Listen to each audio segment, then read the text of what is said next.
Hello, I'm Russell Brand. This is on the Truths channel, but it's simply a book reading of Revolution, a book that you will have seen in the papers lately. Here's a bit of that book being read by me. Chapter 5, Is Everybody In? Once, by chance, whilst in a church basement with other members of an abstinence-based recovery community, I heard coming through the grate an almighty wail from the main church hall. A sound beyond language, both intriguing and disturbing.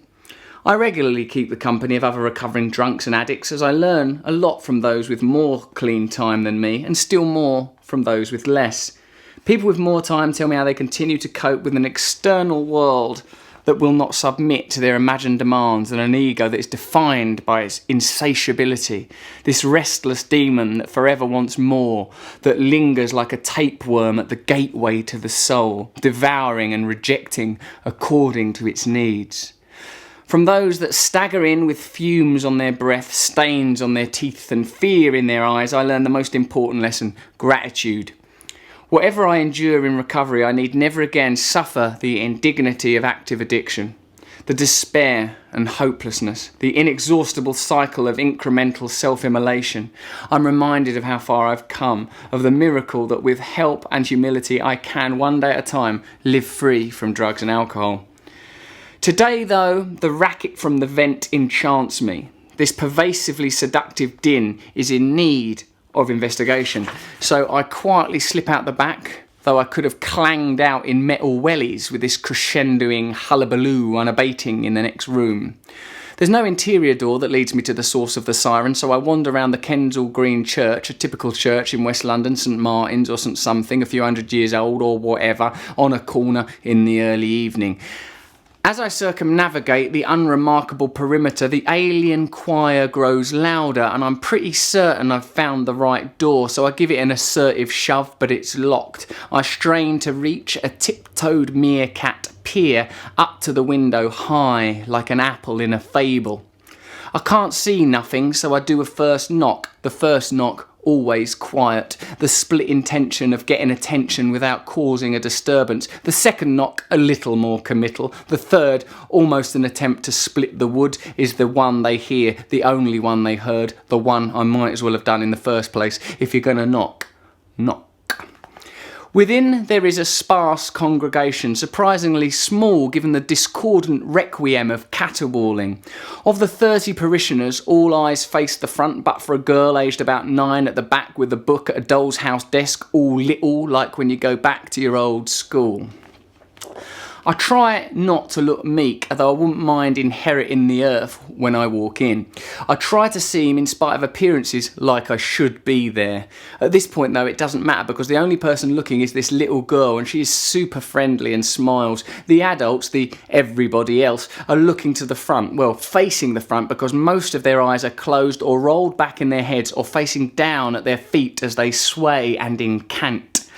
At the front there are 3 men, I reckon African. I reckon everyone is African in the room. I mean, not everyone, although if humans all came from Africa originally, then I suppose we all are. If humanity instead of an object is an event, then we are. If you watched in fast frame photography like a fungus or a flower opening and shutting with the sped up movement of the sun, if you remove the concept of time that applies only to our linear lives, then humanity just sprang up and spread and grew and conquered, then turned in on itself. Then what?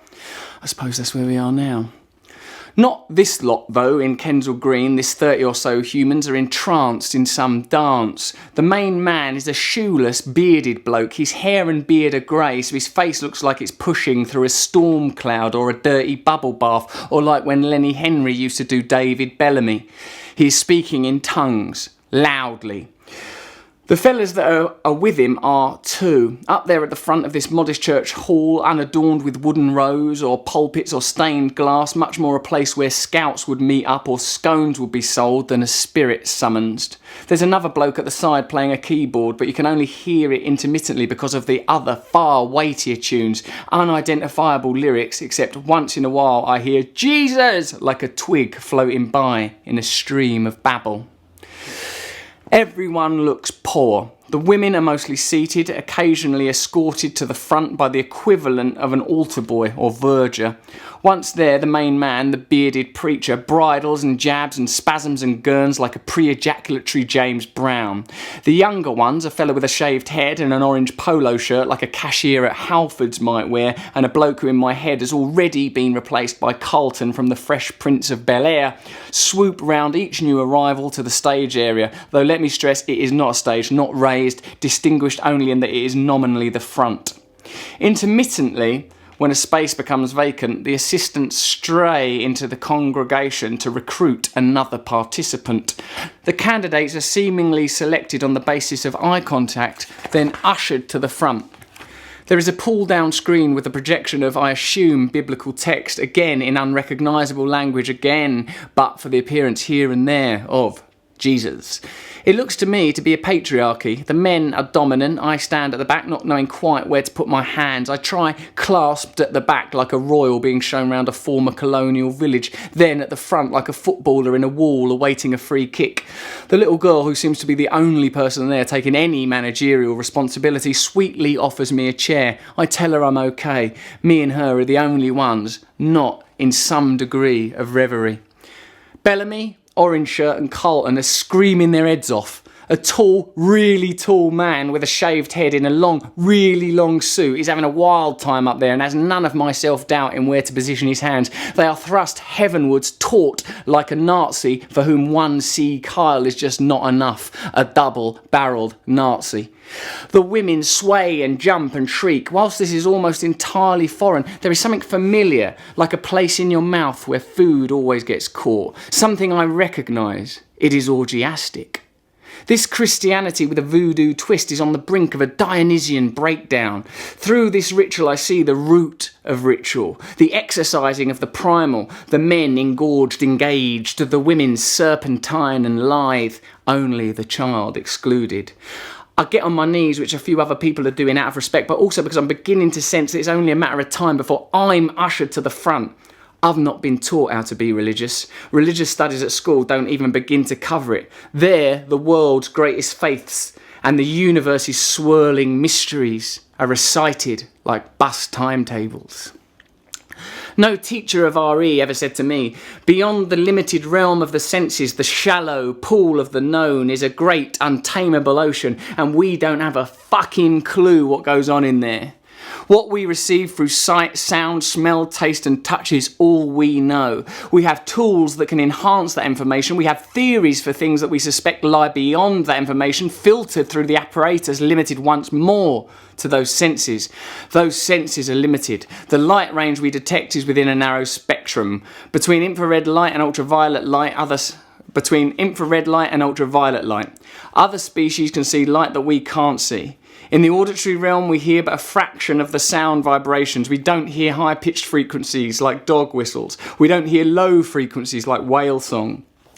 The world is awash with colours unseen and abuzz with unheard frequencies, undetected and disregarded.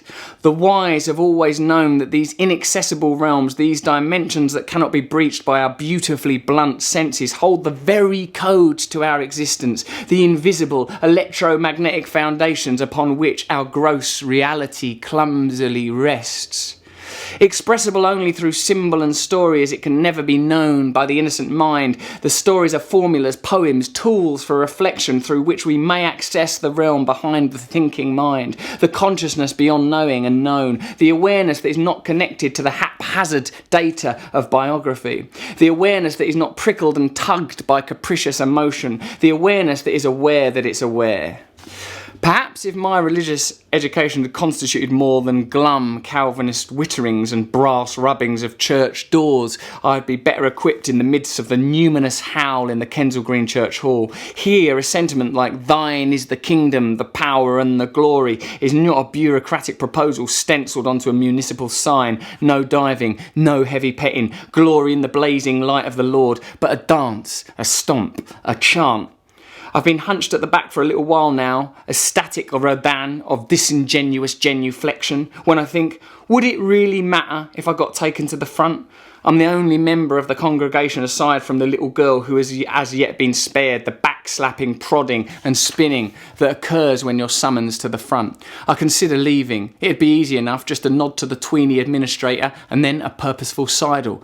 But I think, how bad can it be? I'll just be hauled up the front before this spellbound assembly. I mean, it might be embarrassing, but no one ever died of embarrassment, even if shame is the #1 cause of suicide. These paddocks we inhabit, these mind-made manacles that hold us back from the exhilarating, naked chase of freedom. I should stay to prove to myself, other me, negative, fearful me, that we can do it. Me and him, the pair of us, both me's, confident, strident, connected me, and fearful, clenched, small-town, small-minded me, together. I decide to stay, knowing that anecdotes are the product of decisions like these, and as I kneel in negotiation with aspects of myself, along comes Carlton. He seems slightly self-conscious too, like he's not too enraptured to notice that I'm conflicted. He gives me a, "Shall we do this?" nod, and I give him a, "We shall," one back. On the short walk to the front, past the others, either bowing or kneeling or whirling or howling, I feel glad that my life is this way, so full of jarring experience. Sometimes you feel that life is full and beautiful, all these worlds, all these people, all these experiences, all this wonder. You never know when you will encounter magic. Some solitary moment in a park can suddenly burst open with a spray of preschool children in high-vis vests, hand in hand. Maybe the teacher will ask you for directions and the children will look at you curious and open, and you'll see that they are perfect. In the half-morning, half-grey glint, the cobwebs on bushes are gleaming with such radiant insistence you can feel the playful unknown beckoning. Behind impassive stares in booths, behind the indifferent gumshoe, behind the car horns, there is connection. Now I'm up the front and tall bloke long suit is still sea-kiling. Women are still jiggling and beseeching. There is an unspoken acknowledgement that I am an interloper, that I am unlike everyone else there, neither Eritrean or Ethiopian, and that there is a risk therefore that I am there to mock or judge or disrupt, and I'm capable of all those things. The three main men, Bellamy, Orange Shirt and Carlton, close in, and it's a bit like a scene from The Lion King, you know, one of the scary bits. Then there are hands on me and a kind of revolving. It's a bit like being the blindfolded one in Pin the Tail on the Donkey. I don't know about you, but I'm a bit too self-conscious, well, selves-conscious, because there's more than one of me in here, just to leap into full force abandonment. I've got a too finely attuned sense of humour. I'm too English to blaze out onto a dance floor or altar and start flinging my limbs around. The second voice, the fearful me, is not going to stand for that. He's in there, perched on an ottoman, waiting for me to relax, and then with an intonation like Terry Thomas, "What on earth do you think you're doing? I suggest you sit back down." It's hard to commit or join in with him in there. Bellamy has clearly overcome any doubt he has in himself, if not in me, as he is now insistently inquiring, "Do you accept Jesus Christ?" He says it in English, so he definitely knows I'm not Eritrean. The jig is up. "Do you accept Jesus Christ?" he says again, like Jesus is a credit card and I'm an unhelpful waiter. The conditions of the inquiry do not suggest that there is time for me to go into my honest answer. Yes, but there are caveats. Jesus Christ, the Son of God, sent to earth to redeem us all. Jesus Christ, the Jewish nationalist radical. Jesus Christ, the metaphor for the divine within the corporeal. Jesus Christ, the human being superimposed, literally placed on the cross, the pagan geometric emblem that represents on the vertical plane the relationship between the earth and the divine, and on the other, the horizontal plane, the lateral relationships between individual humans. Christ, the end of paganism, the beginning of individualism, of idolatry, of the acceptance that some humans are more equal than others. Christ as a reminder that we must all constantly die and be born again, moment to moment, to live forever in the now. As Wittgenstein says, if eternity is to be taken not as an infinite temporal duration, but the quality of timelessness, then are we not all eternal if we live in the present? Christ as the symbol that the flesh human, the carnal human ape has expired, that we can now achieve no more until we transcend, until we ascend into new conscious realms and manifest the divine on earth as it is in heaven. Do you accept Jesus Christ? He says again, and this time gives me a bit of a prod, which he tries to pass off as shamanic, but I think is actually frustration. The answer, as I've outlined above, is conditionally yes. The most expedient answer is a totally unconditional yes. So that is the answer I give. Yes! This is my book Revolution. You can do what you want with it, really. You could probably get it free online by now if you know about technology. Thank you very much.